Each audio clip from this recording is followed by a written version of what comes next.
1930 میں بوٹن تھامس نے ارادہ کیا کہ وہ رب الخالی کو اونٹ پر بیٹھ کر سوار کرنے والا پہلا شخص بنے گا۔ یہ وہ وقت تھا جب عرب پر امریکہ اور یورپن راج کر رہے تھے۔ ان کے لیے ایسے ایڈونچر کرنا بہت ہی عام بات تھی، لہٰذا وہ کیا کرتے، وہاں کے مقامی عرب بدوؤں کو ساتھ لیتے، عرب کی صحراؤں میں ایڈونچر کرتے پھرتے۔ بوٹن تھامس نے اپنی ڈائری کے اندر لکھا کہ میں جب وہاں سے گزر رہا تھا تو میں نے ایک کھنڈر عمارات دیکھی۔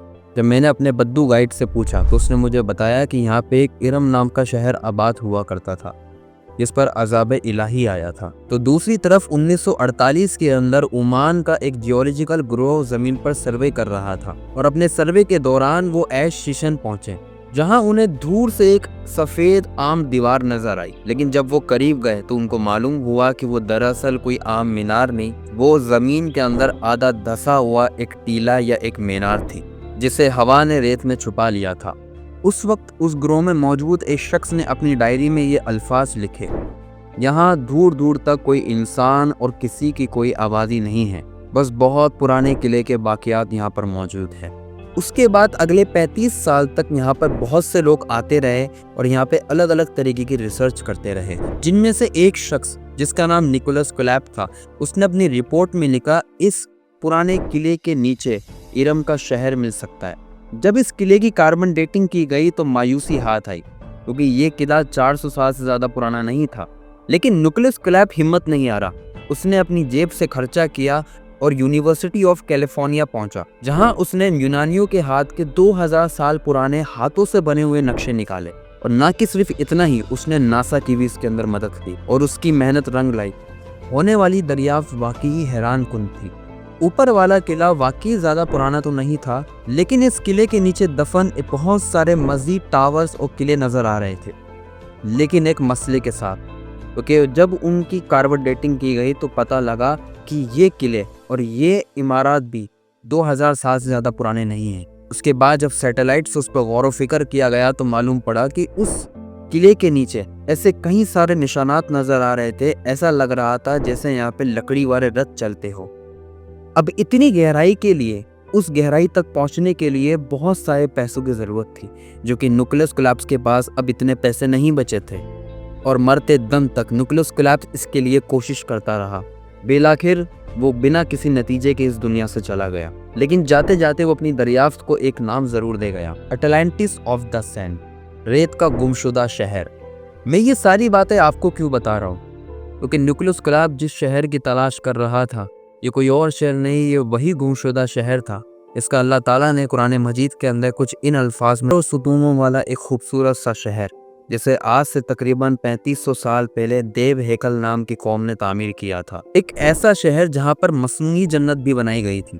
یہ وہی گمشدہ شہر ہے جسے آج تک لوگ سینکڑوں سال سے خزانے کی لالچ میں تلاش کر رہے ہیں۔ قوم عاد اپنے دور کی سب سے طاقتور ترین قوم تھی۔ یہ لوگ دوسرے کے مقابلے میں بہت ہی طاقتور تھے، مال و دولت بھی ان کے پاس بے شمار تھی۔ اپنے اونچے قد و شان و شوکت کی وجہ سے انہیں بلند مقامات پر بسنے، بلند و بالا عمارتیں بنانے کا بڑا ہی شوق تھا۔ تاریخ میں عاد کے نام سے 2 قومیں گزری ہیں، ایک عاد اولا تو دوسری عاد ارم کے نام سے۔ عاد اولا سام بن نوح کی اولاد تھے اور یہ عرب کے جنوبی علاقے میں آباد تھے، اور عاد اولا کی طرف اللہ سبحانہ و تعالیٰ نے حضرت ہود علیہ السلام کو بھیجا تھا، لیکن قوم عاد نے ان کا حکم نہیں مانا۔ انہیں تباہ ہونے کے بعد حضرت ہود علیہ السلام بچے ہوئے لوگوں کو لے کر حضرموت کی طرف ہجرت کر گئے۔ ان کی رہائش احقاف کے علاقے میں تھی۔ یہاں اس قوم نے خوب ترقی کی اور اللہ سبحانہ و تعالیٰ نے انہیں بے شمار نعمتوں سے نوازا۔ انہیں عاد ارم کہا جاتا تھا، اور یہ جس علاقے میں آباد تھے اس علاقے کو ارم کا شہر کہا جاتا تھا، اور اس شہر کو زیت الامن بھی کہا جاتا تھا، جس کے معنی ستونوں والا شہر تھا۔ اور طاقت کا یہ حال تھا کہ ان کی قوم کا ایک فرد ایک بڑے سے پتھر کو ایک آدمی ایک ہی ہاتھ سے اٹھا کر کے پھینک دیا کرتا تھا۔ قوم عاد عمان اور عدن کے علاقے میں آباد تھے۔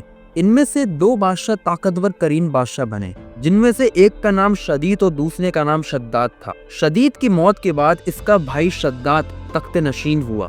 اس نے اپنی حکومت کو مزید وسیع کیا اور بے شمار لشکر و خزانے جمع کر لیے۔ شداد کو کتابیں پڑھنے کا بڑا شوق تھا۔ اس نے کتاب میں پڑھا کہ اللہ سبحانہ و تعالیٰ اپنے بندوں کو موت دینے کے بعد دوبارہ زندہ کرے گا اور ان کو جنت میں داخل کرے گا، جو ایک انتہائی حسین و خوبصورت جگہ ہوگی۔ جب اس نے جنت کے محلات اور نہروں کے متعلق پڑھا تو اس کے ذہن میں یہ خیال آیا کیوں نہ میں بھی ایک ایسی جنت اس دنیا میں ہی بنا دوں۔ لہٰذا اس نے اپنے وزیر اور کئی لوگوں کو جمع کیا اور ان کو حکم دیا کہ ایسی جگہ تلاش کرو جہاں پہ بہت زیادہ درخت ہو اور وسیع جگہ ہو۔ انہیں ملک عدن میں ایک ایسا شہر ملا جو کہ شداد کی خواہش کے مطابق تھا۔ اس نے اس علاقے کا نام باغ ارم رکھا اور وہ شہر اتنا خوبصورت تیار کیا گیا کہ کالی رات کے اندر بھی دور سے اس شہر کی روشنی نظر آتی تھی۔ اور جب اس کے جنت کی تعمیر مکمل ہو گئی تو اس نے اپنے وزیر اور سب لوگوں کو حکم دیا کہ میری اس بنائی ہوئی جنت کی طرف چلنے کی تیاری کرو۔ جب وہ جنت کے ایک کوس فاصلے پر پہنچا، اللہ سبحانہ و تعالیٰ نے اس پر عذاب بھیجا۔ آسمان سے ایک زوردار چیخ سنائی دی جس کی وجہ سے شداد زمین پر گر پڑا اور اپنی ہی بنائی ہوئی جنت کو ایک جھلک بھی نہ دیکھ سکا، اور وہ اسی مقام پر اپنے لشکر سمیت ہلاک ہو گیا اور کوئی بھی اس شہر میں داخل نہ ہو سکا۔ شداد اور اس کے لشکر کو ہلاک ہو جانے کے بعد وہ شہر بھی لوگوں کی نظروں سے اوجھل کر دیا گیا، لیکن وہاں کے مقامی لوگوں کا یہ کہنا تھا کہ کبھی کبھار رات کو اس علاقے میں سے اس کے ارد و گرد تیز روشنی دکھائی دیتی ہے اور یہ روشنی اسی شہر کی تھی۔ اصل یہ واقعہ ہمیں ایک بہت بڑی نصیحت دیتا ہے کہ اس دنیا میں جو کچھ ہے وہ ساری کی ساری چیز فانی ہے۔ ہمیں اس واقعے سے بہت بڑی عبرت حاصل ہوتی ہے، لیکن جو جنت اللہ سبحانہ و تعالیٰ نے اپنے یہاں تیار کی ہے وہ ہمیشہ ہمیشہ کی جنت ہے۔